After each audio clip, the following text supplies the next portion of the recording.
Pasar Probolinggo pagi itu seperti biasa, ramai, panas, dan penuh aroma khas campuran keringat, ikan asin, dan gorengan. Namun di balik hiruk-pikuk itu, bayang-bayang teror selalu mengintai. Semua pedagang tahu, jam 10 pagi adalah waktu munculnya sosok yang paling ditakuti, Tarman Gondrong. Dengan rambut panjang aut-autan, tubuh tinggi besar, dan tatapan mata yang seperti hendak mencabik, Tarman adalah simbol kekuasaan gelap di kawasan itu. "Jatahmu mana, Buk?" bentaknya ke seorang penjual tempe, sembari menyodorkan tangan yang penuh bekas luka. Ibu itu gemetar, buru-buru merogoh uang dari dalam kaleng, meski dagangannya belum banyak laku. Tarman menyeringai, memperlihatkan gigi kuningnya yang tak teratur. Ia menyambar uang itu dan melenggang tanpa sedikit pun merasa bersalah, seolah itu memang haknya. Bukan hanya pedagang kecil, para sopir angkutan pun wajib setor uang keamanan padanya.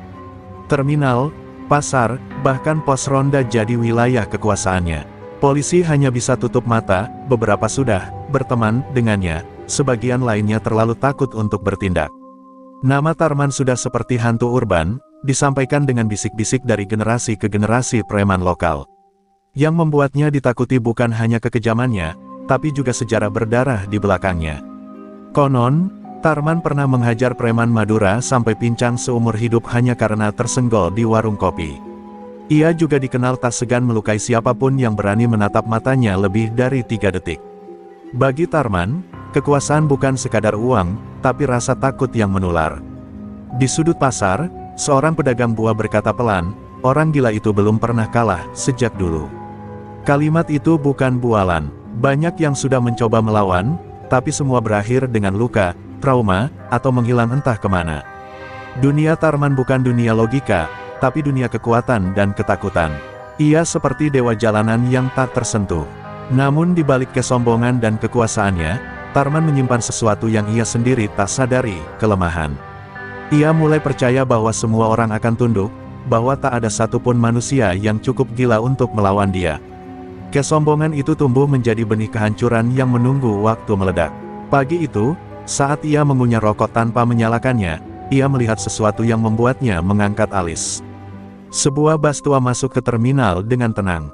Warnanya kusam, plat nomornya lawas, dan suara mesinnya serak seperti orang tua yang kehabisan napas. Tapi bukan bus itu yang menarik perhatiannya, melainkan sopirnya, seorang pria gondrong tua dengan tatapan kosong dan wajah penuh luka masa lalu. Tarman menyeringai, "Lihat itu, orang baru datang. Cocok buat pemanasan hari ini," gumamnya sambil melangkah mendekat. Ia tak tahu, langkah itu akan menjadi awal dari kisah yang mengubah jalan hidupnya selamanya. Suasana terminal mendadak hening saat bus tua berwarna biru pudar itu berhenti perlahan. Asap knalpotnya mengepul, menciptakan kabut tipis yang membaur dengan debu siang hari. Tidak ada penumpang yang turun. Hanya satu sosok keluar dari pintu depan, seorang pria berambut gondrong beruban, mengenakan jaket kulit lawas dan celana lusuh. Ia turun dengan langkah pelan, namun mantap, seolah bumi memberi jalan untuknya. Matanya menatap lurus ke depan, tanpa mempedulikan hiruk-pikuk sekeliling. Tarman yang berdiri tak jauh dari situ menyipitkan mata. Tua, gondrong, dan lusuh. Kayak bekas sopir dari kampung mati, ejeknya setengah tertawa. Anak buahnya ikut tertawa, meski ada satu dua yang justru merasa aneh. Pria itu tidak terlihat takut, tidak pula mencoba ramah. Ia hanya berjalan menuju pos minum sopir dan duduk sendiri di bangku kayu reyot. Tak ada yang mengenalnya, tapi tatapannya membuat udara seperti ikut menegang. Pria tua itu membuka termos, menuang kopi hitam ke cangkir kecil, dan menyeruputnya pelan. Di dadanya tergantung liontin besi kecil yang sudah menghitam. Di jari kirinya ada bekas luka membentuk huruf X. Semua detail itu seolah memiliki cerita, tapi tak ada yang tahu apa artinya. Namun bagi satu orang, Pasaman, pedagang kacang rebus tua di pojok terminal, tanda-tanda itu adalah isyarat dari masa lalu yang kelam. Ia menggigil, tangannya gemetar hingga kacangnya tumpah ke tanah. "Ya Allah, itu Joyo Samudro," bisik Pasaman dengan wajah pucat pasi. Ia seperti melihat hantu dari masa silam. Sosok yang pernah menggetarkan dunia preman Jawa Timur 2 dekade lalu. Nama yang dulu disebut dengan getar, Joyo, si Macan Selatan. Ia terkenal karena satu hal, tak pernah kalah dalam 1 lawan 1, dan menghilang secara misterius setelah menghabisi kelompok jawara alas pahit. Tapi Tarman tak tahu siapa yang tengah ia hadapi. Ia melangkah semakin dekat dengan gaya pongahnya. "Hei, Pak Tua, ini terminal gue. Kalau mau minum kopi di sini, bayar jatah dulu," katanya sambil menepuk-nepuk golok yang tergantung di pinggang. Pria tua itu hanya mengangkat alis, lalu menatap Tarman sejenak. Tatapan itu dalam, dingin, dan sunyi. Bagaikan mata harimau yang sudah kenyang tapi bisa menerkam kapan saja. Beberapa sopir lain mulai menjauh, mencium aroma bahaya. Tapi Tarman tetap maju, mendekat hingga bayangannya menutupi si pria tua. Dengan tangan kasar, ia menyodorkan kertas bergambar Soekarno, tanda pajak preman, yang biasa ia pakai. Pria tua itu memandang kertas itu sejenak, lalu dengan pelan, mengeluarkan selembar uang 10.000 dan meletakkannya di atas meja. Ia tak berkata sepatah kata pun. Tarman menyeringai puas, mengira ia sudah menang. "Nah, gitu dong, Pak Tua. Tahu diri juga akhirnya." Ia tertawa, meninggalkan pria itu tanpa tahu bahwa uang 10.000 tadi bukan tanda penaklukan, melainkan tanda pengamatan. Joyo tengah menakar siapa sebenarnya raja di tempat ini. Dan Joyo bukan tipe yang membiarkan raja semu berkuasa terlalu lama. Dari jauh, Pak Saman hanya bisa mengelus dada. "Tarman, kamu sudah salah langkah, kamu sentuh orang yang salah." Ucapannya tertelan suara klakson bas lain yang datang, namun kata-kata itu mengandung nubuatan. Pertarungan diam-diam sudah dimulai, dan terminal ini akan menjadi panggung sejarah baru antara masa lalu yang bangkit dan kesombongan yang menantang maut. Keesokan harinya, terminal masih sunyi saat matahari belum sepenuhnya naik. Embun belum mengering di atap warung, dan suara knalpot belum bersahutan. Tapi langkah Tarman sudah terdengar, menggedor lantai dengan sepatu bootnya yang keras. Hari ini, ia ingin memastikan bahwa si tua gondrong tahu siapa penguasa sesungguhnya. Ia tak suka saat kemarin pria itu memberinya uang dengan wajah datar, tanpa takut, tanpa hormat. Itu menghina harga dirinya. Bas tua itu sudah terparkir di pojok terminal, sama seperti kemarin. Namun kali ini, tak ada kopi, tak ada senyum, tak ada sapa. Pria gondrong itu sedang memeriksa roda belakang bas, kotor oleh lumpur jalanan. Tarman mendekat sambil menyalakan rokok, menghembuskan asap ke udara seperti naga lapar. "Masih di sini aja, Pak Tua? Atau sudah mau pindah jalur sebelum jalur hidupmu aku potong?" katanya sinis. Sang sopir berdiri perlahan. Ia tak menjawab, hanya menatap sebentar, lalu kembali menunduk memperbaiki baut. Sikap itu menyulut bara di dada Tarman. Ia langsung menendang ban belakang bas dengan keras, membuat suara dentuman menggema. "Gue ngomong lo jawab, jangan kayak batu. Jangan sok misterius di kandang gue," bentaknya. Kini wajahnya tepat di depan wajah Joyo. Tiba-tiba, Joyo berdiri tegak. Gerakannya cepat, seperti pegas yang melepaskan energi. Dengan tangan kiri, ia menahan dada Tarman, hanya satu dorongan pelan, tapi membuat Tarman mundur 2 langkah. Bukan karena kekuatan fisik, tapi karena auranya. Sorot mata Joyo berubah, bukan sekadar tua, tapi tajam, dingin, seperti mata seekor singa yang sudah pernah membunuh terlalu banyak hiena. Suasana terminal langsung tegang. Beberapa sopir dan pedagang berhenti bergerak. Mereka menyadari, ada sesuatu yang berbeda hari ini. Tarman juga sadar, tapi egonya terlalu besar untuk mengakui rasa gentar. Ia mencabut golok dari pinggang, mengacungkannya sambil tertawa keras. "Wah, kakek bisa juga ia ngedorong. Tapi lihat, ini besi yang biasanya bikin orang minggir." Joyo hanya menatap golok itu, lalu menghembuskan napas pelan. "Kau terlalu banyak bicara, anak muda. Mulutmu lebih tajam dari senjatamu," ucapnya tenang, tapi mengandung sengatan tajam. Kalimat itu seperti palu yang menghantam kepala Tarman. Bukan karena kerasnya, tapi karena menyentuh harga dirinya yang selama ini tak pernah diganggu siapapun. Dalam sekejap, Tarman melompat maju hendak mengayunkan golok. Tapi sebelum lengannya sempat bergerak penuh, Joyo sudah berada di belakangnya. Semua terjadi dalam hitungan detik, gerakan yang terlalu cepat untuk usia setua itu. Golok jatuh ke tanah, dan Tarman terdorong ke tiang besi bas. Ia tercekat, menatap pria tua itu yang kini berdiri diam, kembali tenang seperti tak terjadi apa-apa. Wajah Tarman merah padam, bukan karena luka, tapi karena malu. Untuk pertama kalinya, ia merasa bukan penguasa. Untuk pertama kalinya pula, semua orang melihat bahwa Tarman bisa dibuat tak berkutik. Dan di pojok pasar, Pasaman hanya menunduk, berbisik sendiri, peringatan pertama sudah datang. Kalau Tarman masih keras kepala, darah akan tumpah. Tarman mengurung diri di ruangan belakang warung kopi yang biasa jadi markas kecilnya. Wajahnya masih menyimpan bekas benturan tiang bas kemarin. Bukan luka fisik yang membuatnya membara, tapi rasa malu yang menyesakkan dada. Ia merasa harga dirinya diinjak oleh seorang pria tua yang bahkan tak terlihat garang. Anak buahnya hanya bisa menunduk diam, tak berani menyulut emosi sang bos yang sudah mendidih sejak pagi. Sambil memelototi goloknya yang kini tersimpan di pangkuan, Tarman menggeram, dia bukan orang biasa.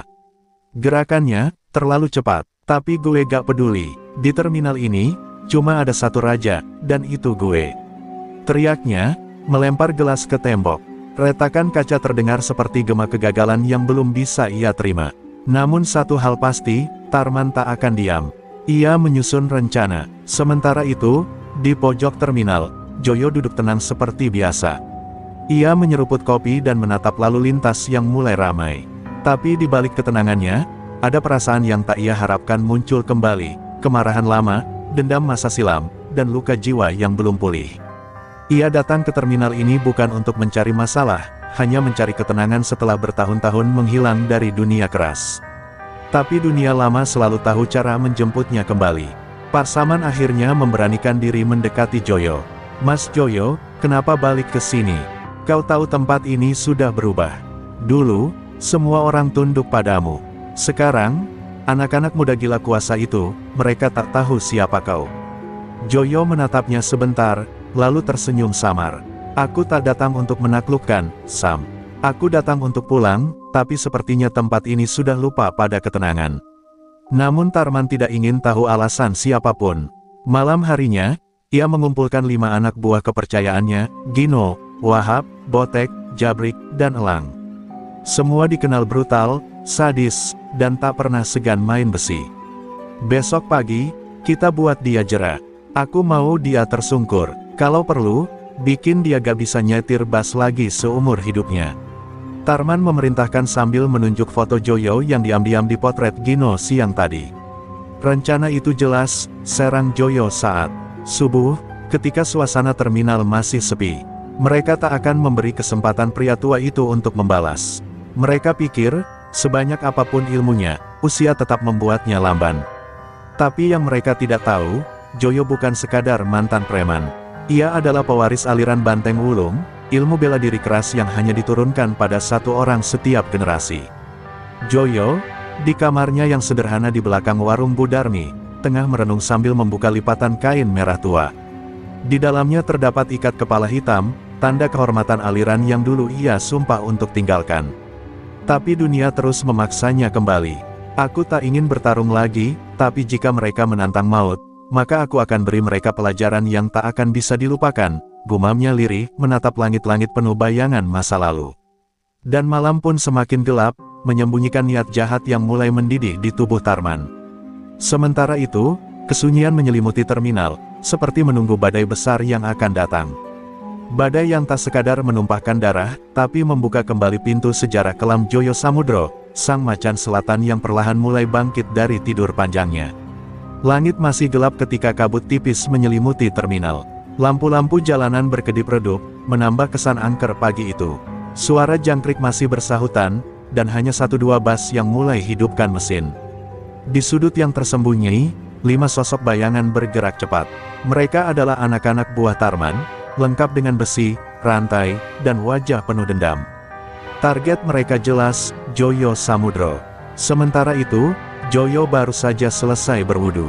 Ia duduk sebentar di lantai dekat bas, membetulkan sandalnya, lalu mengikat rambut gondrongnya ke belakang. Sorot matanya damai, tapi tubuhnya siap. Ia tahu pagi ini bukan pagi biasa.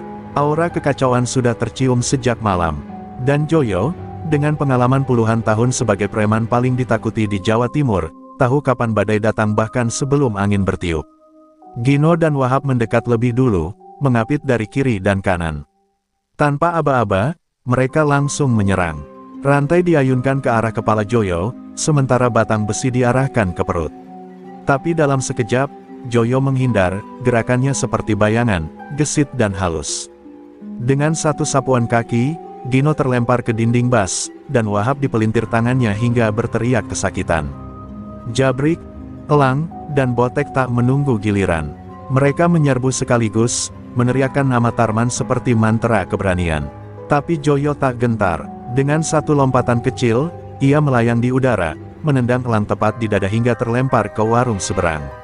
Satu gerakan memutar dengan siku menghantam Jabrik, membuatnya tumbang. Botek yang tersisa mencoba lari, tapi Joyo menarik kerah bajunya dan membantingnya ke tanah. Dalam waktu kurang dari 3 menit, 5 preman tangguh tergeletak tak berdaya di tanah becek. Napas mereka terengah, dan mata mereka membelalak, tak percaya bahwa pria tua itu mampu melakukan semua ini sendirian. "Kalian bukan anak-anak jahat," kata Joyo dengan suara dingin, "kalian hanya belum tahu batas. Kembalilah ke jalan benar sebelum benar-benar kehilangan segalanya." Tiba-tiba terdengar suara motor. Tarman datang, menatap ngeri pemandangan di depannya.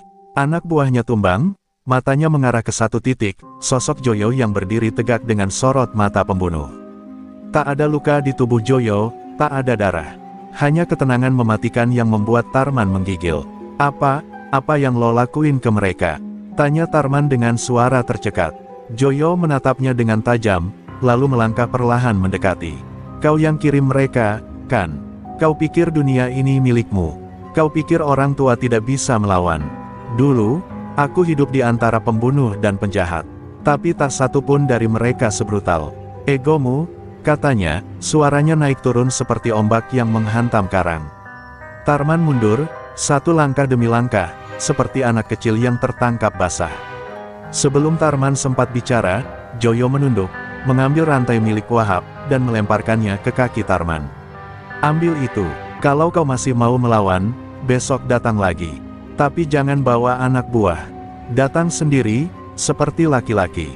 Aku tunggu." Kalimat itu menusuk harga diri Tarman, sekaligus menamparkan jiwanya. Kali ini, bukan hanya kekalahan fisik, tapi juga pengakuan bahwa lawan yang ia hadapi bukan sekadar tua, tapi legenda yang kembali bangkit. Malam turun dengan sunyi yang ganjil. Di kamar sewaannya, Joyo duduk memandangi cermin tua yang menggantung miring di dinding. Wajahnya yang kini dihiasi rambut uban dan kerutan, menyembunyikan bekas luka yang pernah ia ukir di masa lalu. Tapi di balik mata itu, ada bayang-bayang tragedi. Ia membuka dompet kulit usang, mengeluarkan foto kusam, seorang wanita muda bersama seorang anak kecil. "Maafkan aku, Wulan Arga," gumamnya lirih, menahan sesak yang naik di dada. Bertahun-tahun lalu, Joyo bukan sekadar preman. Ia pemimpin kelompok keras yang menguasai pelabuhan timur, dikenal sebagai Macan Selatan. Tapi dalam satu malam, segalanya berubah. Seorang lawan politik, preman dari Madura, menyerang rumahnya. Istri dan anaknya dibantai tanpa ampun. Joyo yang pulang terlambat hanya bisa meratap di tengah kobaran api yang membakar seluruh hidupnya. Sejak malam itu, ia hilang. Bukan karena kalah, tapi karena kehilangan makna hidup. Ia mengasingkan diri ke lereng Gunung Lawu, bertapa dan mengubur semua ilmu serta dendamnya. Tapi luka itu tetap menganga, tak pernah benar-benar sembuh. Ia bersumpah takkan lagi menggunakan tangannya untuk melukai.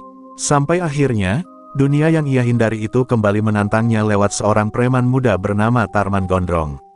Di sisi lain, Tarman duduk di dalam kamar gelap, hanya ditemani rokok dan sebotol minuman keras. Ia murka, tapi juga takut. Ia merasa dipermalukan, tapi tak berani langsung membalas. Kepalanya dipenuhi pertanyaan, siapa sebenarnya Joyo? Bagaimana bisa pria seusia itu mengalahkan 5 anak buahnya hanya dalam hitungan menit?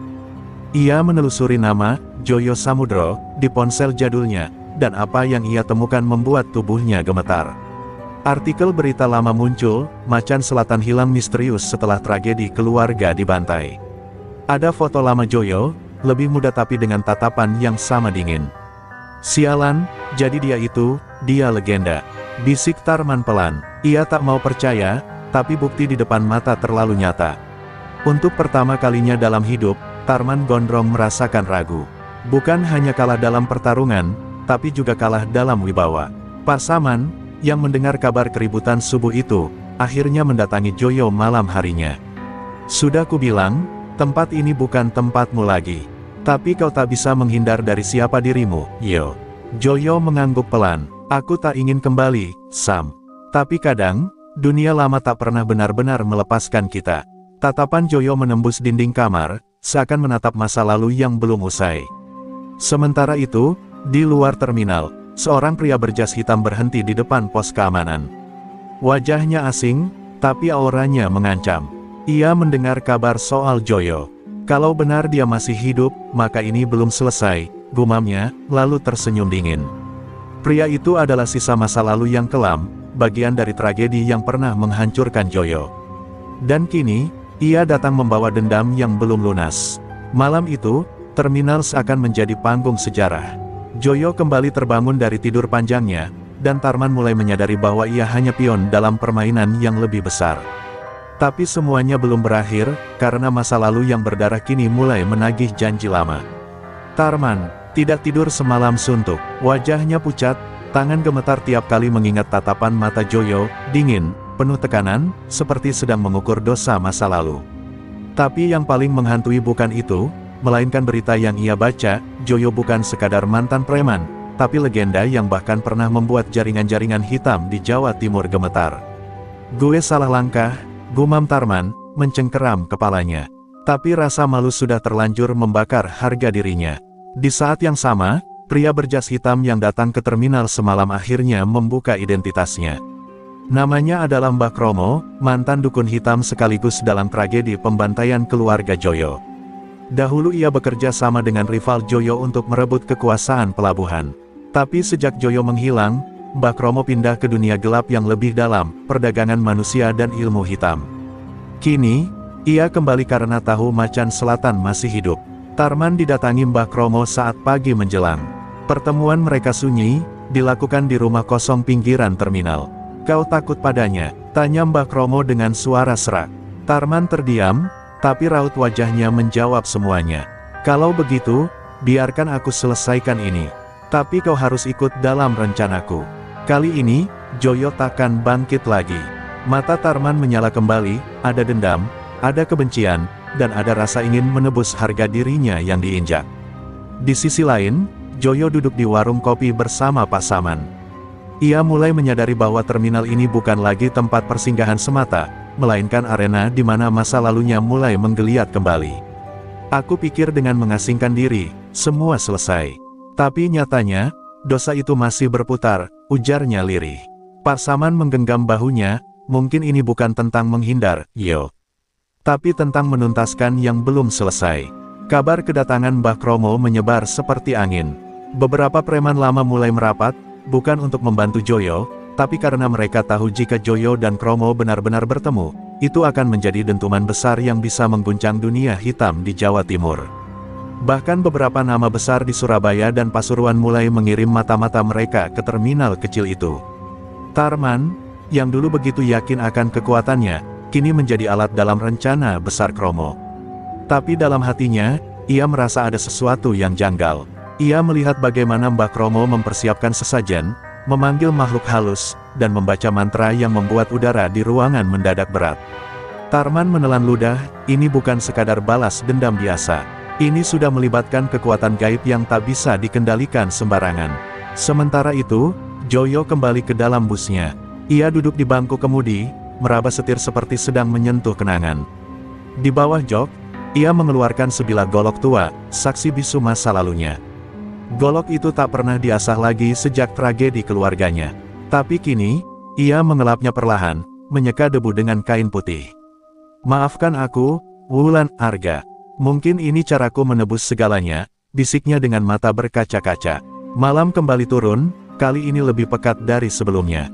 Hujan gerimis mulai membasahi tanah terminal. Joyo tahu, badai sebenarnya belum datang. Tapi ia siap, karena yang datang bukan hanya Mbah Kromo, tapi seluruh bayangan masa lalunya, dendam yang telah disimpan bertahun-tahun, dan pertarungan yang akan menentukan apakah legenda benar-benar bisa bangkit dari luka. Langit sore berwarna jingga tembaga ketika Joyo perlahan turun dari busnya, golok tua tergenggam di tangan kanan, terbalut kain putih yang kini terseret basah oleh tanah. Angin berembus membawa aroma hujan dan ketegangan. Terminal yang biasanya ramai kini sunyi, seolah menyadari bahwa malam ini bukan sekadar malam biasa. Di tengah lapangan kosong antara deretan bas, Tarman gondrong berdiri dengan rahang. Mengeras, didampingi Mbah Kromo yang mengenakan jubah hitam dan membawa tongkat berukir kepala ular. "Datang juga kau, macan tua," sindir Kromo dengan senyum dingin. Joyo menatapnya tajam, tak menjawab sepatah kata pun. Tarman melangkah ke depan, mencoba menutupi rasa takutnya dengan sikap garang. Tapi begitu mata mereka bertemu, jantungnya berdebar lebih kencang. Tatapan Joyo bukan milik orang biasa, itu tatapan seseorang yang telah kehilangan segalanya dan tak takut kehilangan apapun lagi. Mbah Kromo mulai melantunkan mantra, mencabik-cabik keheningan dengan suara serak dan menakutkan. Asap hitam mengepul dari mangkuk kecil di tangannya. Udara mendadak dingin, dan dari balik bayang-bayang, makhluk-makhluk tak kasat mata mulai muncul. Terminal seolah berubah menjadi medan antara dunia manusia dan dunia gaib. Tapi Joyo tak bergeming. Ia hanya menarik napas dalam dan membuka balutan goloknya, memperlihatkan bilah besi yang kini mengkilap meski usang. "Cukup mainanmu, Kromo. Kau dan aku tahu, ini bukan soal ilmu. Ini soal hutang darah," ujar Joyo dengan suara parau namun tegas.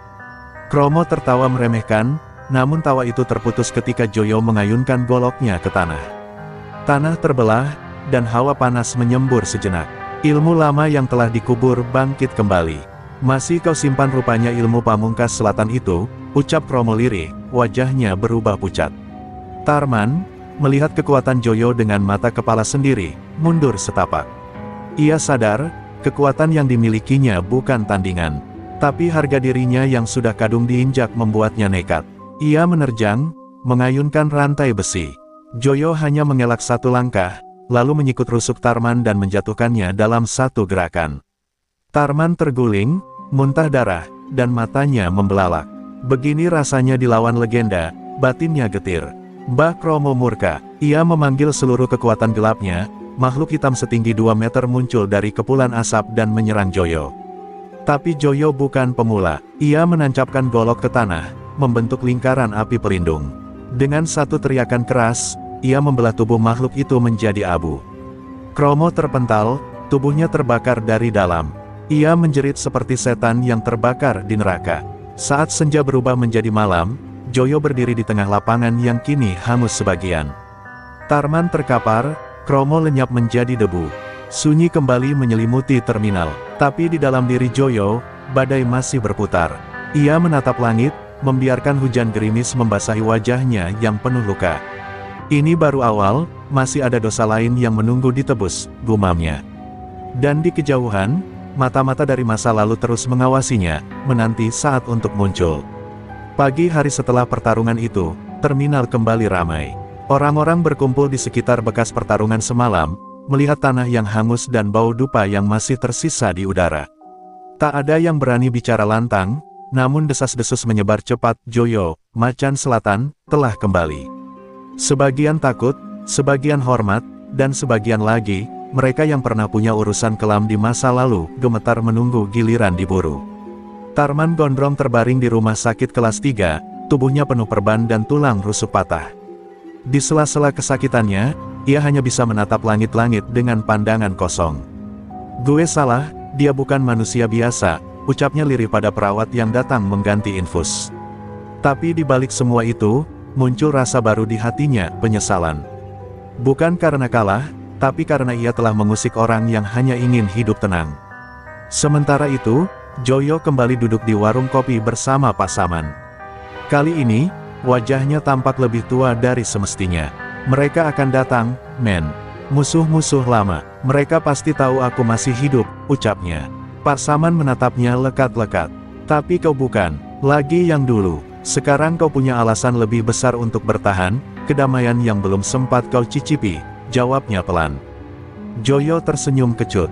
"Damai, sesuatu yang mahal dalam hidup seperti ini." Di malam hari, bayangan-bayangan mulai muncul. Orang-orang berbadan kekar berkulit hitam dengan tatapan dingin berjalan di antara deretan bas.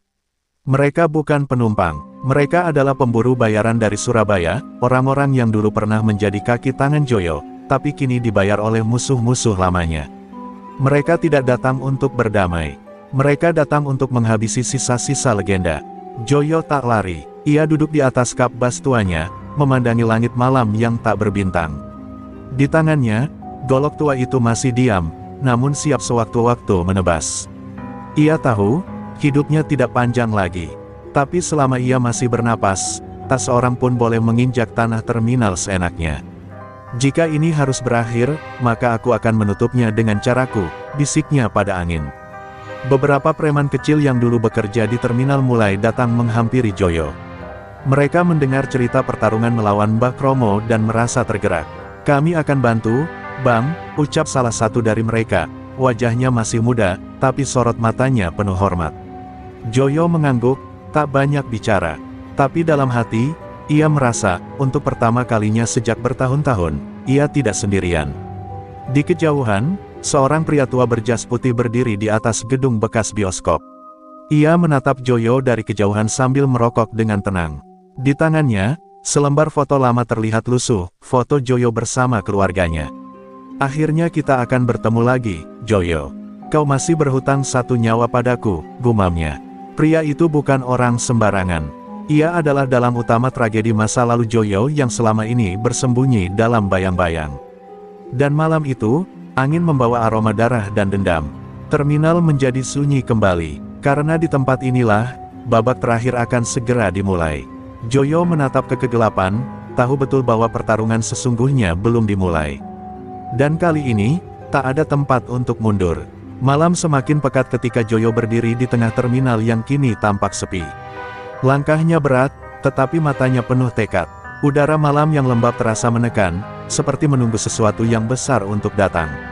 Para preman kecil yang sempat menawarkan bantuan mundur perlahan, takut jika mereka terlalu dekat dengan api yang akan menyala. Semua tahu, ini bukan lagi soal uang atau kekuasaan, ini soal hidup dan mati. Di kejauhan, pria tua berjas putih itu mulai bergerak turun dari gedung bioskop yang sudah lama tidak terpakai. Ia adalah orang yang paling Joyo takutkan, seseorang yang selama ini mengendalikan segala tragedi dalam hidupnya dari bayang-bayang. Wajahnya tak asing, namun Joyo tahu, itu adalah sosok yang harus dihadapi agar semuanya selesai. "Hari ini, kita akan akhiri semuanya," gumam Joyo, menggenggam golok tua yang sudah menjadi bagian dari hidupnya lebih dari separuh waktu. Pria berjas putih itu berjalan dengan tenang, seolah tak ada yang bisa menggoyahkan langkahnya. Namun begitu ia sampai di tengah terminal, suasana berubah. "Aku tahu kau akan datang, Dewo," ucap Joyo, suaranya menggelegar di udara yang sepi. "Dewo," lelaki tua itu, tersenyum tipis. "Kau masih ingat aku, Joyo?" "Sangat baik, tapi ingatlah, aku yang menciptakanmu, dan aku yang akan menghancurkanmu." Di sekitar mereka, angin berputar semakin kencang. Asap hitam mulai berbau dan menyelimuti udara. Makhluk-makhluk hitam yang pernah dikerahkan oleh Mbah Kromo muncul lagi, kali ini jauh lebih banyak. Tangan Joyo menggenggam goloknya erat, tubuhnya bersiap. "Jangan harap kau bisa menghentikan apa yang telah kubangun, Joyo. Dunia ini bukan milikmu lagi," Dewo berkata dengan suara yang penuh ancaman. Namun, di saat yang genting itu, ada yang berbeda. Joyo menatap ke arah langit dan mengingat kembali semua yang telah ia lalui. Semua kehilangan, semua darah yang tumpah, dan semua pengorbanan yang sia-sia. "Ini bukan tentang balas dendam," gumamnya, "ini tentang menuntaskan apa yang harus selesai." Tanpa bicara lagi, ia melompat ke depan, goloknya menyambar udara dengan kecepatan yang luar biasa. Dewo terkejut, belum pernah ia melihat Joyo sebegitu ganas. Pertarungan itu terjadi dengan cepat, namun penuh kekuatan yang menakutkan. Golok Joyo menyambar ke arah Dewo, memotong udara dengan suara melengking. Dewo mencoba menghindar, namun Joyo sudah terlalu cepat. Setiap gerakan Dewo terasa lambat, dan Joyo seperti makhluk lain yang tak kenal lelah. Serangan demi serangan mengalir deras, hingga akhirnya Joyo berhasil menyudutkan Dewo di sudut terminal. Dengan satu ayunan kuat, golok Joyo menembus dada Dewo, membuatnya terjatuh ke tanah dengan wajah penuh keheranan. "Aku sudah tidak ingin lagi berlari, Dewo. Aku hanya ingin menghentikan semua ini," ujar Joyo dengan nafas terengah-engah. Dewo hanya bisa memandangi Joyo dengan tatapan kosong, tak bisa lagi berbuat apa-apa. Dengan jatuhnya Dewo, seluruh bayang-bayang gelap yang membelenggu Joyo selama ini turut menghilang. Saat terminal itu kembali sepi, hanya ada suara hujan yang mengguyur bumi. Joyo berdiri di tengah lapangan kosong, tubuhnya lelah namun hatinya terasa lebih ringan. Aku telah membayar harga ini, ujarnya, menatap goloknya yang kini tertancap di tanah. Di belakangnya, para preman kecil yang sempat ketakutan kini mulai berdatangan, mengucapkan salam hormat. Joyo tidak menoleh. Hari ini bukan tentang penghormatan, ini adalah penebusan terakhir bagi macan selatan yang telah lama hilang.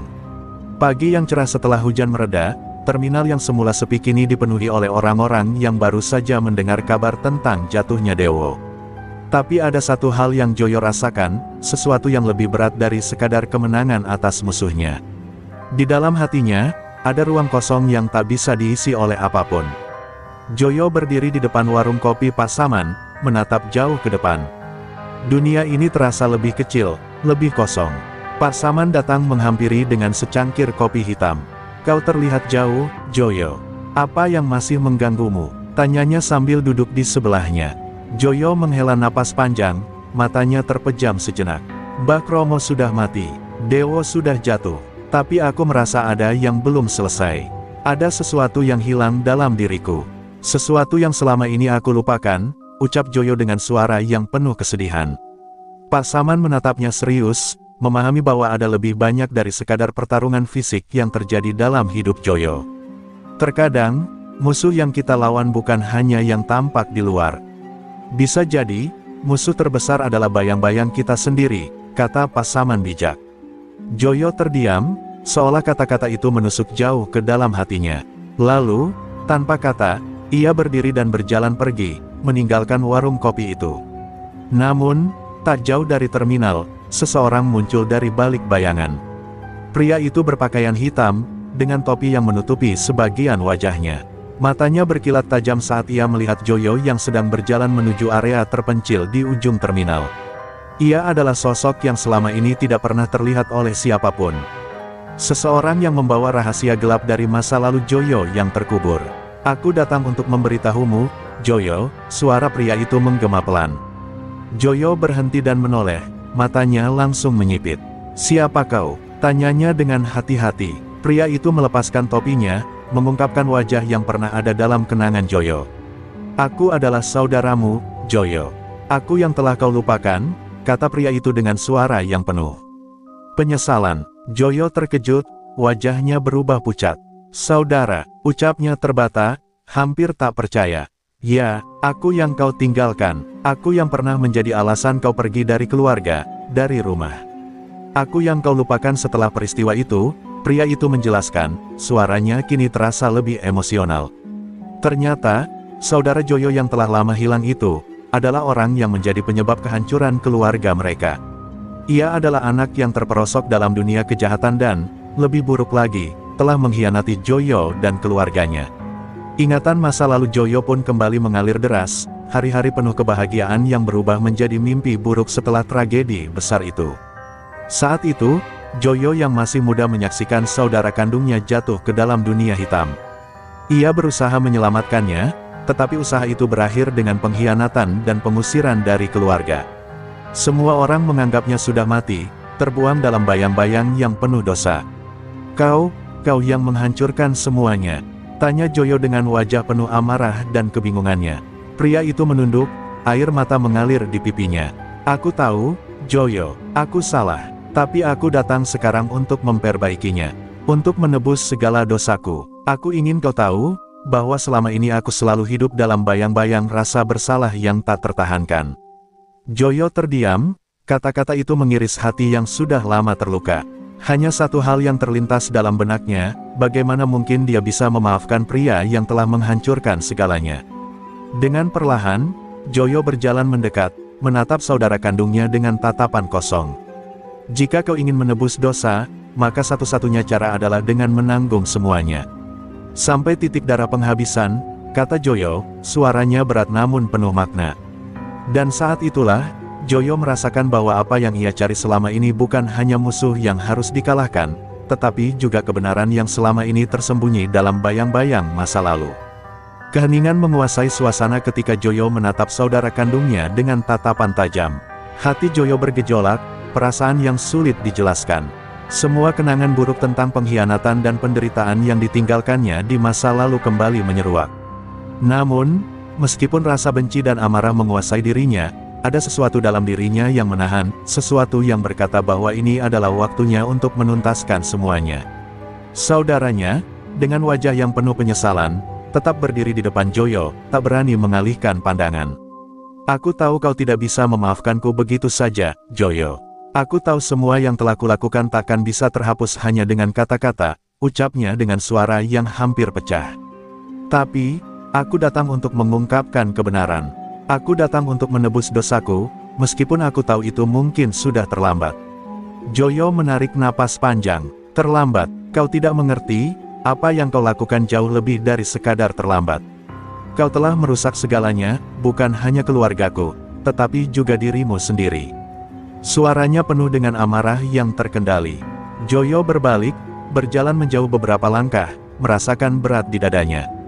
Tapi, ada satu hal yang tidak kau tahu. Semua yang terjadi, semua penderitaan yang kita alami, ada hubungannya dengan orang yang lebih besar daripada kita berdua. Saudaranya tampak bingung, mengerutkan keningnya. Apa maksudmu? Tanyanya dengan suara gemetar. Joyo berhenti, matanya yang tajam menatap pria itu dengan penuh kesungguhan. Aku baru tahu, setelah Dewo jatuh. Semua ini bukan hanya tentang kita, bukan hanya tentang kekuasaan di terminal ini. Ada kekuatan yang lebih besar yang mengendalikan semuanya, dan kita hanya pion dalam permainan mereka, ucap Joyo, suaranya kini lebih tenang, namun penuh rasa curiga. Saudaranya terdiam sejenak, mencoba mencerna. Apa yang baru saja didengar? Maksudmu, Bakromo dan Dewo hanya alat untuk tujuan yang lebih besar? Tanyanya, suaranya penuh kebingungan. Apa yang sebenarnya sedang terjadi, Joyo? Joyo menatap jauh ke depan, seolah mencari jawaban dalam kegelapan yang mengelilingi mereka. Aku tidak tahu pasti, tapi aku rasa kita harus melawan sesuatu yang jauh lebih besar daripada sekadar preman atau penguasa terminal. Kita harus mencari siapa yang selama ini menarik tali dan mengatur semuanya. Dengan langkah pasti, Joyo kembali mendekati saudaranya. Kau tahu apa yang harus kau lakukan jika kau benar-benar ingin menebus semua kesalahanmu. Bergabunglah denganku. Kita harus menemukan orang yang berada di balik semua ini, dan menghentikan mereka. Suara Joyo menggema, penuh tekad. Kalau kau tidak bisa membantu, maka kau hanya akan menjadi beban yang tak perlu. Saudaranya menunduk, menahan air mata yang hampir tumpah. Aku akan melakukannya, Joyo. Aku bersumpah akan membantu. Aku akan menebus semua dosaku, bahkan jika itu harus berakhir dengan darah. Joyo menatapnya, mata mereka bertemu dalam diam yang penuh makna. Jika itu yang kau pilih, maka kita akan mulai dari sini. Tidak ada lagi yang bisa kita tunggu. Dengan itu, keduanya berjalan bersisian, menyusuri terminal yang kini lebih sunyi dari sebelumnya. Tetapi, dalam kesunyian itu, ada rasa yang tak bisa dijelaskan, rasa bahwa mereka sedang menuju sebuah akhir yang tak bisa diprediksi. Mereka tahu, musuh yang lebih besar masih menunggu di luar sana, dan untuk pertama kalinya dalam hidup mereka, mereka benar-benar bersatu untuk melawan sesuatu yang lebih besar dari sekadar balas dendam pribadi. Saat mereka melangkah, bayang-bayang masa lalu mulai terhapus, dan di hadapan mereka, sebuah babak baru sedang dimulai. Langkah kaki Joyo dan saudaranya menggema di terminal yang semakin sunyi. Wajah mereka dipenuhi tekad yang tak terbendung. Di satu sisi, Joyo merasa sebuah beban yang jauh lebih berat daripada sebelumnya. Ia telah membawa saudara yang pernah mengkhianatinya kembali ke jalan yang benar, tetapi kini mereka harus menghadapi musuh yang tak terlihat, sebuah bayangan gelap yang mengintai mereka. Dengan setiap langkah, ia merasa bahwa kegelapan itu semakin mendekat, semakin meremas dadanya. Mereka akan tahu, ucap saudaranya dengan suara pelan, matanya masih dipenuhi keraguan. Mereka akan tahu jika kita bergerak terlalu cepat. Joyo berhenti sejenak, menatap ke arah langit yang mulai gelap. Tidak ada waktu untuk ragu. Kita sudah terlalu lama hidup dalam ketakutan dan kebingungannya. Jika kita diam, kita hanya akan menjadi alat mereka selamanya, jawab Joyo dengan suara penuh keyakinan. Mereka mungkin sudah mengintai kita sejak lama, tetapi kali ini, kita yang akan mengontrol permainan. Namun, meskipun tekad itu tampak kuat, Joyo merasakan adanya sesuatu yang salah. Ada sebuah perasaan cemas yang tak bisa ia hilangkan. Seperti ada mata-mata yang memantau setiap gerakan mereka, menunggu saat yang tepat untuk menyerang. Ia menoleh ke saudaranya, dan melihat ekspresi yang sama, ketakutan yang tersembunyi dalam raut wajah yang keras. Apa yang akan kita lakukan? Kita tahu siapa musuh kita, tapi kita belum tahu siapa yang sebenarnya ada di balik semua ini, ujar saudaranya. Suara pria itu penuh ketegangan. Apa yang kita tahu adalah bahwa Dewa bukan orang yang mengatur semuanya. Mbah Kromo juga tidak lebih dari sekadar alat. Kita sedang dihadapkan pada kekuatan yang jauh lebih besar, jawab Joyo, sambil menatap terminal yang kini terasa lebih menekan daripada sebelumnya. Mereka memanipulasi semuanya, mengatur kita seperti pion dalam permainan yang tidak kita pahami. Dan kita baru saja masuk ke dalam permainan mereka. Tiba-tiba, sebuah suara keras terdengar dari belakang mereka. Joyo dan saudaranya berbalik, tubuh mereka siap untuk menghadapi apapun yang datang. Namun, yang muncul bukanlah musuh yang mereka duga. Seorang pria bertubuh besar, dengan tatapan tajam dan langkah yang berat, berdiri di ujung jalan.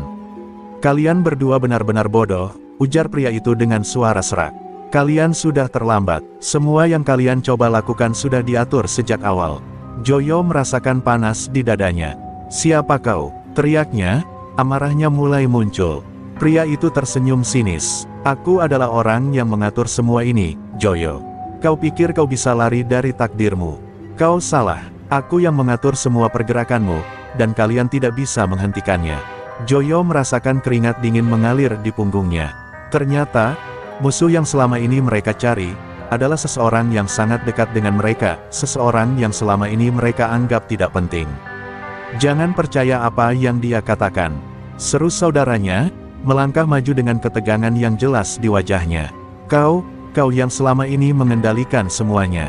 Joyo bertanya dengan suara yang penuh kecurigaan. Pria itu hanya tersenyum lebih lebar. Aku bukan siapa-siapa, Joyo. Aku hanya alat yang lebih besar. Dan kini, kalian berada di ujung tanduk. Dengan tubuh yang semakin gemetar, Joyo menyadari bahwa ini adalah titik tak kembali. Mereka telah terperangkap dalam jaringan yang lebih besar dari apa yang bisa mereka bayangkan. Mereka kini tidak hanya berhadapan dengan preman-preman biasa, tetapi dengan kekuatan yang lebih gelap, lebih licik, dan lebih tak terduga. Dalam sekejap, dunia yang selama ini mereka kenal berubah. Kini, tidak hanya darah yang menjadi taruhan, tetapi juga nyawa mereka. Joyo dan saudaranya terdiam, tubuh mereka kaku oleh kejutan yang datang begitu mendalam. Pria besar itu berdiri di depan mereka, tubuhnya menghalangi jalan satu-satunya yang bisa mereka tempuh. Senyum sinis pria itu semakin melebar, seolah menikmati rasa terkejut yang terukir di wajah Joyo dan saudaranya. Kalian pikir bisa melawan semuanya dengan kekuatan fisik atau kebodohan kalian? Semua ini sudah diatur jauh sebelum kalian tahu apa yang sebenarnya sedang terjadi, katanya dengan nada penuh hinaan. Joyo merasa darahnya berdesir. Kata-kata pria itu, meskipun penuh sindiran, ada kebenarannya. Mereka telah terlalu lama terjebak dalam pertempuran fisik, terfokus pada kekuatan yang tampak nyata di depan mata, sementara musuh sejati mereka bergerak di balik layar. Siapa kau sebenarnya? Tanya Joyo, berusaha menenangkan dirinya, meskipun rasa cemas mulai menyelimuti pikirannya. Kenapa kau tahu semua ini tentang kita? Pria itu mengangkat alisnya. Aku adalah bayangan yang kalian cari. Aku adalah penguasa yang tak pernah kalian kenal. Yang selama ini kalian hadapi, Dewo, Mbah Kromo, semua itu hanya permainan kecil dalam sebuah skenario besar. Dan kau, Joyo, kau hanya seorang pemain dalam permainan yang lebih besar. Kata-kata itu menggema di telinga Joyo, menyentuh sesuatu yang dalam. Apakah selama ini mereka benar-benar hanya mengikuti alur yang sudah ditentukan? Apa yang mereka lakukan selama ini benar-benar tidak lebih dari sekadar pengalihan? Saudaranya melangkah maju, mencoba mempertahankan kendali. Jika kau tahu segalanya, berarti kau tahu kami tak akan mundur. Kami tak akan membiarkan siapapun menguasai hidup kami. Suara saudaranya terdengar tegas, namun Joyo tahu betul bahwa pria besar ini bukan orang sembarangan. Mereka sedang berhadapan dengan seseorang yang jauh lebih berbahaya daripada yang mereka perkirakan. Pria itu tertawa keras, suaranya mengguncang udara sekitar. Tentu saja, kalian tak akan mundur, tapi kalian tak akan pernah bisa menang. Tak ada tempat untuk melarikan diri. Dunia ini sudah digenggam oleh mereka yang lebih kuat, yang lebih licik. Kalian hanya perintis yang akan dihancurkan dalam proses. Dia kemudian melangkah mendekat dengan gerakan lambat dan penuh keyakinan. Aku bukan musuh kalian, Joyo. Aku hanya melaksanakan perintah dari atas. Perkataan itu menggantung di udara, seperti petir yang siap menyambar. Joyo merasa seperti tercekik. Dari atas, bisiknya, "Tak percaya, kau mengatakan ini semua adalah perintah dari seseorang yang lebih tinggi." Pria itu mengangguk, wajahnya tak menunjukkan belas kasihan. "Ya, kau tak akan pernah mengerti. Mereka lebih kuat dari yang kalian bayangkan. Lebih berbahaya daripada apapun yang kalian temui." Joyo mengalihkan pandangannya ke saudaranya, yang tampaknya mulai lelah dengan situasi ini. "Kita sudah terlalu lama tertipu," kata Joyo pelan. "Kita hanya bagian dari permainan besar ini." Dengan suara yang hampir tak terdengar, saudaranya menjawab, "Lalu apa yang harus kita lakukan? Apa yang harus kita hadapi sekarang?" Joyo menarik napas dalam-dalam, matanya penuh dengan tekad yang baru. "Mungkin kita tidak bisa mengalahkan mereka dengan cara yang kita kira. Tapi kita harus temukan cara untuk menghancurkan permainan ini dari dalam." Dengan langkah yang mantap, Joyo menatap pria besar di depan mereka. Meskipun tubuhnya masih gemetar, hatinya kini dipenuhi dengan keyakinan baru. "Kami akan melawanmu, bukan hanya untuk balas dendam, tapi untuk menghentikan kekuatan yang mengendalikan semuanya." Saudaranya berdiri di sampingnya, siap untuk menghadapi apapun yang datang. Dunia yang mereka kenal kini telah berubah. Mereka tidak lagi hanya berjuang untuk terminal atau kekuasaan kecil, mereka sedang berjuang untuk sesuatu yang lebih besar, dan mereka tidak akan mundur. Joyo berdiri tegak, meskipun detak jantungnya berpacu cepat. Kata-kata pria besar yang mengaku sebagai penguasa di balik semua yang mereka hadapi, masih terngiang jelas di telinganya. Semua yang mereka lakukan, semua darah dan air mata yang telah mereka tumpahkan, ternyata hanyalah bagian dari permainan yang jauh lebih besar. Musuh yang selama ini mereka anggap hanya sekadar preman biasa, ternyata berakar pada kekuatan yang tak tampak, yang lebih kuat, lebih kejam, dan lebih menguasai dari yang bisa mereka bayangkan. "Kau benar-benar percaya bisa menghentikan semuanya?" Suara pria itu terdengar lagi, kali ini lebih dalam, seolah datang dari kegelapan yang tak terjamah. "Apa yang kalian hadapi bukan hanya masalah lokal. Ini adalah sistem yang mengakar jauh lebih dalam dari yang kalian kira. Selama kalian masih hidup, kalian akan terus menjadi bagian dari permainan ini, dan tidak ada yang bisa mengubahnya." Saudaranya menegakkan tubuhnya, menatap pria itu dengan mata yang semakin keras. "Kami tidak peduli dengan permainanmu. Jika memang kami harus menjadi pion dalam permainanmu, maka kami akan hancurkan permainan itu dari dalam. Apa yang kami lakukan sekarang, bukan hanya untuk balas dendam, tapi untuk menghentikan semua kekacauan ini," katanya dengan penuh tekad. Namun, meskipun kata-kata itu terdengar penuh semangat, Joyo bisa merasakan keraguan yang mulai tumbuh dalam dirinya. "Jangan bodoh," pria besar itu berkata, melangkah lebih dekat. "Kalian berdua hanyalah dua jiwa yang terjebak dalam lingkaran yang sudah ditentukan. Kalian tidak tahu apa yang kalian hadapi. Ada kekuatan yang lebih besar yang mengawasi setiap gerakan kalian. Kalian ingin berontak, cobalah, dan lihat bagaimana dunia ini akan menghancurkan kalian." Suara itu semakin dalam, seperti sebuah ancaman yang tak terelakkan. Joyo menatap pria itu dengan mata tajam. "Kami sudah cukup hidup dalam bayang-bayang. Kami tidak akan mundur," jawabnya, suara kali ini lebih tegas. "Jika ada orang di atas yang mengatur semuanya, kami akan cari mereka, dan kami akan hancurkan mereka. Kami tidak takut lagi." Pria itu tertawa sinis, suara tawanya terdengar menakutkan. "Kalian bisa mencoba, tetapi kalian tidak akan pernah menemukan mereka. Bahkan jika kalian tahu siapa mereka, kalian tidak akan pernah bisa menyentuh mereka. Dunia ini dikendalikan oleh mereka yang lebih berkuasa daripada kalian, lebih kuat daripada kalian." Joyo merasakan panas di dadanya. Setiap kata yang keluar dari mulut pria itu adalah peringatan, namun ia tahu bahwa ini adalah pertarungan yang tak bisa mereka hindari. Mereka telah terjebak dalam sesuatu yang lebih besar dari sekadar terminal atau preman. Ini adalah perang antara kegelapan dan harapan yang hampir tidak ada lagi. Saudaranya mendekatkan tubuhnya pada Joyo, berbisik dengan suara yang hanya bisa didengar oleh mereka berdua, "Apa yang harus kita lakukan? Bagaimana kita bisa melawan sesuatu yang tak terlihat, yang mengendalikan segalanya?" Joyo menggigit bibirnya, matanya penuh dengan amarah dan kebingungan. "Kita tidak bisa melawan mereka dengan cara biasa. Kita harus mencari jalan keluar dari sistem ini, cari cara untuk memecahkan kekuasaan yang mereka miliki. Tidak ada jalan lain, ini adalah jalan hidup atau mati." Mereka berdua saling memandang, menyadari bahwa apa yang akan datang tidak akan pernah sama lagi. Mereka bukan hanya berhadapan dengan musuh yang tampak, tetapi dengan kekuatan yang tak pernah mereka duga sebelumnya, kekuatan yang tersembunyi di balik bayang-bayang, yang mengendalikan hidup mereka, dan yang kini tak bisa mereka hindari.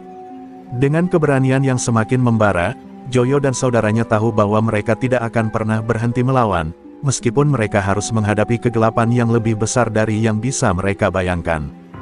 Joyo dan saudaranya berdiri di tengah hening yang menegangkan, dihadapkan pada kenyataan yang jauh lebih kelam dari yang mereka bayangkan.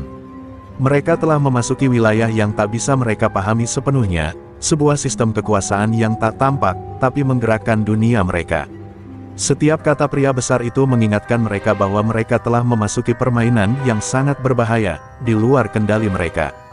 Tapi satu hal yang Joyo tahu dengan pasti, mereka tidak bisa mundur. Tidak sekarang, tidak setelah mengetahui seberapa dalam permainan ini mengakar. Saudaranya memecah keheningan, suaranya berat dan penuh keraguan.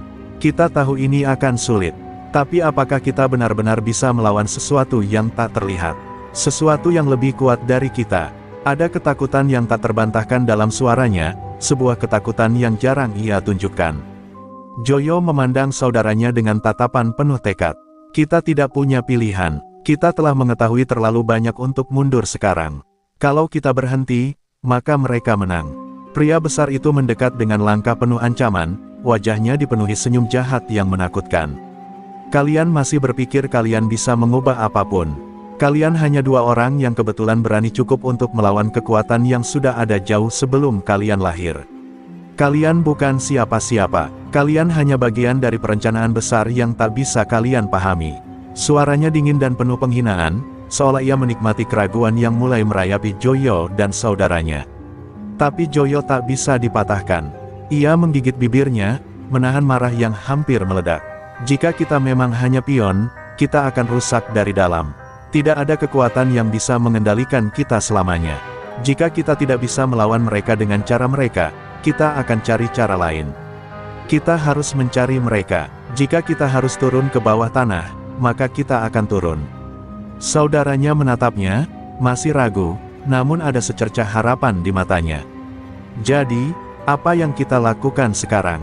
Jika kita tak bisa melawan mereka secara langsung, apa yang bisa kita lakukan? Joyo menarik napas panjang, seolah mencerna kata-katanya sendiri. Ada satu cara untuk menghancurkan sistem ini. Kita harus mencari informasi, cari tahu siapa yang ada di balik semuanya. Kita harus melacak jejak mereka dan menghancurkan fondasi mereka dari dalam. Tapi itu berarti kita harus berhati-hati. Tidak ada ruang untuk kesalahan. Pria besar itu menatap mereka dengan rasa geli.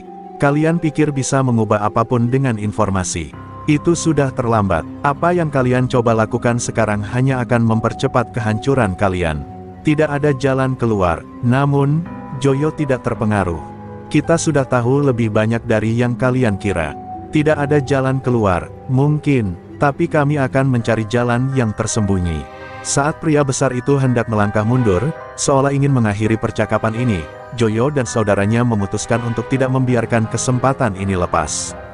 Mereka tahu bahwa ini adalah peluang terakhir mereka untuk mengubah keadaan. Kita tahu sekarang apa yang kita hadapi, kata Joyo dengan suara tegas.